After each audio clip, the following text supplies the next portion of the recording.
Tanuja and సంజనకి నిజంగానే అన్యాయం జరిగిందంటే ఎస్ 100% అన్యాయం జరిగింది. థమ్స్ అప్ టాస్క్ లో వాళ్ళకి ఛాన్స్ ఇవ్వాల్సిందే. ఎందుకంటే జస్ట్ అక్కడ స్విమ్మింగ్ పూల్ దగ్గర నుంచి ఇక్కడ రన్నింగ్ చేసి ఆల్ఫాబెట్ పెట్టాల్సింది.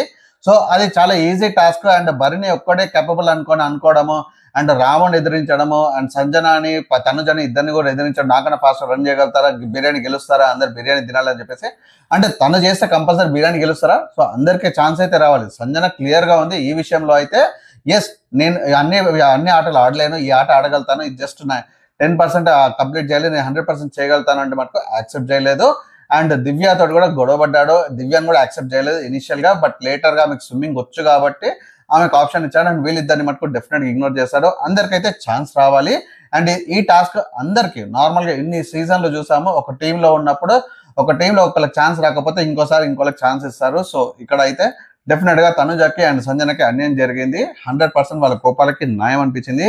అండ్ భరణి వేరే వాళ్ళని అంత చులకన చేయొద్దు అని అనిపించింది. మీకేమనిపించిందో కామెంట్ చేయండి.